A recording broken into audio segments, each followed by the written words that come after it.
अस्सलाम वालेकुम, कैसे हैं आप सब? उम्मीद है कि आप लोग सब खैरियत से होंगे। Welcome back to my channel. और मौसम देखें कि इतना प्यारा हुआ है, बारिश होके हटी है और अब ठंडी हवाएं चल रही हैं। तो अल्लाह का शुक्र है कि मौसम यहाँ पे तो काफ़ी अच्छा है। तो बस अभी मुझे जाना है ग्रॉसरी स्टोर और वहाँ से करनी है थोड़ी सी ग्रॉसरी। तो सोचा कि आप उनको भी साथ लिए चलती हूँ। ये पाकिस्तानी इंडियन मिक्स है स्टोर। और ये फिर मैं यहाँ पर जा रही हूँ क्योंकि मुझे बेसन चाहिए और वो मुझे इधर जर्मन स्टोर से मिल नहीं रहा। तो वो फिर इस वजह से मैं ये पाकिस्तानी इंडियन स्टोर पर जा रही हूँ कि वहाँ से मैं ले लूँ। और भी कुछ चीज़ें हैं जो मैंने लेनी है। साग भी मैंने लेना है, वो भी ख़त्म हुआ हुआ है। तो ये स्टोर है जहाँ पर मैं गई हूँ, तो काफ़ी अच्छा है स्टोर। और यहाँ पर जब आप एंटर होते हैं तो आपको लग रहा होता है कि वापस से आप अपने मुल्क में आ गए हों। और यहाँ पर आपको पाकिस्तानी और इंडियन जो स्नैक्स हैं और स्पाइसेस हैं वो इजीली मिल जाते हैं।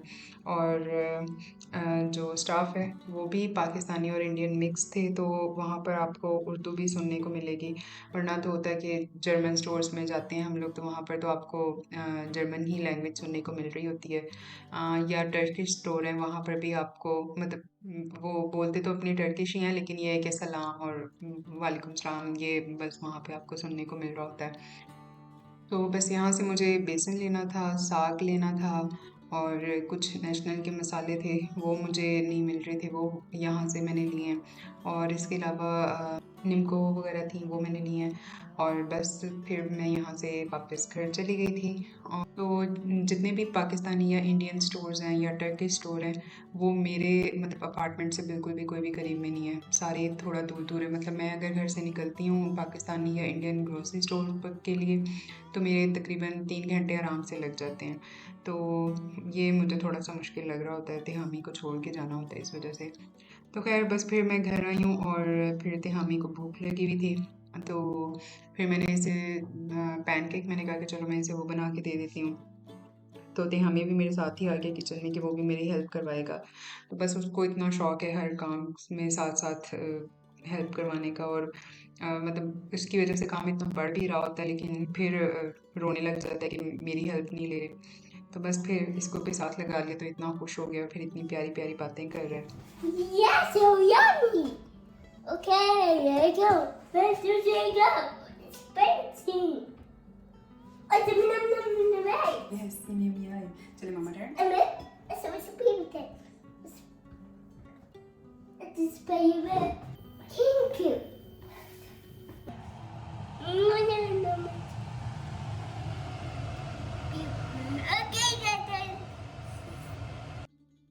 बस ऐसे ही इसकी मस्तियाँ चलती रहती हैं। और मैं इसीलिए कोशिश करती हूँ कि मैं उस टाइम पर खाना बनाऊँ जब ये सो रहा हो। तो 5 बजे इसका सोने का टाइम होता है, उस टाइम मैं फिर फटाफट आके खाना बनाती हूँ और साथ में इफ्तारी की तैयारी करती हूँ। और फिर जब रात में सोता है, उस टाइम मैं फिर अपना वीडियो एडिटिंग करनी है या वॉइस ओवर करनी है, तो ये सारे अपने काम जो हैं ये मैं रात के टाइम में करती हूँ जब ये सो जाता है। तो बस अब थोड़ा ही टाइम है, अल्लाह खैर रखे, फिर इंशाल्लाह इसका भी एडमिशन हो जाएगा। अभी यहाँ पर कुछ कीटाज़ हैं जहाँ पर उन्होंने यूथ वेलफेयर सोसाइटी का कोई डॉक्यूमेंट होता है वो माँगा होता है। तो वो हम लोगों ने अब फ़िल करके और उसको पोस्ट किया है। तो तकरीबन 1 हफ़्ते के बाद आज पोस्ट चेक की है तो हम लोगों को लेटर आया हुआ है। उसमें उन्होंने तिहामी का बर्थ सर्टिफ़िकेट की कॉपी माँगी है और हम दोनों के हस्बैंड और मेरी जो हमारा आइडेंटिटी कार्ड है, मतलब जो रेज़िडेंस परमिट कार्ड है, उसकी कॉपीज़ माँगी हैं। तो मेरा तो अभी आया नहीं है, मेरा कार्ड जो है वो ईस्टर के बाद आना है। तो अब फिर हम लोग यही सोच रहे हैं कि हम उन्होंने 2 हफ़्ते का टाइम दिया है, या तो हम वेट कर लें या फिर हस्बैंड अपने रेज़िडेंस परमिट की कॉपी और तिहामी के बर्थ सर्टिफ़िकेट की कॉपी और जो मेरा लेटर वो मिलता है साथ में, वो हम लोग सबमिट करवा दें। अगर उन्होंने फिर कार्ड माँगा तो फिर हम लोग पिक कर लेंगे, क्योंकि अभी तो टाइम है ईस्टर के आने में। तो इसलिए सोच रही हूँ कि अभी ये वाले सारे डॉक्यूमेंट्स हम उनको दे दें, हो सकता है ऐसे ही वो एक्सेप्ट कर लें। और अगर नहीं किया तो फिर हम कार्ड का ही वेट करके तो कार्ड सबमिट करवाएँगे और फिर इंशाल्लाह उम्मीद है कि जल्द से जल्द इसका एडमिशन हो। बस अभी तो इसके कीटर्स वगैरह को ही हम लोग सर्च कर रहे हैं।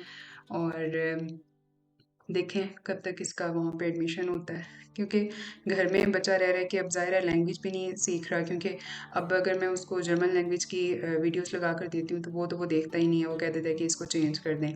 इंग्लिश लैंग्वेज वाली वो देख रहा होता है, तो उसको जर्मन अभी तो उस तरह से समझ नहीं आ रही, और हम दोनों को भी नहीं आती कि हम चलो उसको थोड़ा थोड़ा बता दें। छोटे छोटे वर्ड्स आते हैं तो वो उसको हमने जर्मन वाले सिखा दिए हैं, लेकिन हमें है कि आगे स्कूल जाना है, बच्चों के साथ बातचीत करनी है, टीचर के साथ, तो कम से कम उसकी अच्छी हो जाए लैंग्वेज और जल्दी एडमिशन हो। और अब हमें सो गया हुआ था 5 बजे, तो फिर उसके बाद मैं किचन में आई हूँ, तो मैंने सोचा कि मैं समोसे बनाती हूँ और साथ में खाने में मटन चाप पुलाव वो बना रही थी। तो समोसे मैंने पहले कभी ऐसे डो बना के खुद से घर में नहीं बनाए, मैंने समोसा पट्टी के समोसा बनाए हुए हैं, तो ये मेरा फर्स्ट टाइम है। तो वैसे यूट्यूब पर देख देख के आजकल हर कोई समोसे बना रहा है घर पर, तो मैंने सोचा कि मैं भी ट्राई करूँ। तो खैर मेरा इतना एक्सपीरियंस अच्छा नहीं रहा, मतलब अच्छे बन गए थे लेकिन उतना वो जैसे बाहर के होते हैं ना क्रिस्पी होते हैं, उतने क्रिस्पी नहीं बने थे, थोड़े से वो नरम से थे। तो वो इंशाल्लाह दोबारा ट्राई करूँगी तो फिर आप लोगों के साथ वो भी शेयर करूँगी। तो अभी मैंने बस जल्दी में बनाए थे, और साथ में पुलाव बना रही थी और चाट भी। तो बस जल्दी में लगी हुई थी कि सारे काम टाइम पर हो जाएँ, और तिहामी को भी उठाना था। तो बस हम लोगों ने जल्दी से, फिर हमारी सिंपल सी होती है इफ्तारी, वो हम लोगों ने की है, साथ में हम लोगों ने खाना खा लिया, और मुझे माइंड से ही निकल गया कि मैं वीडियो बनाती प्रॉपर। तो बस मैंने फिर एंड में जो मेरी प्लेट थी उसी की मैंने पिक्चर ले ली, और इसी के साथ ही हम लोगों की इफ्तारी हो गई। और बस ये थी आज की मेरी छोटी सी वीडियो। आई होप आप लोगों को पसंद आई होगी। इंशाल्लाह नेक्स्ट वीडियो में मुलाकात होती है, तब तक के लिए अपना बहुत ज़्यादा ख्याल रखें, दुआ में याद रखें, एंड टेक केयर। अल्लाह हाफ़िज़।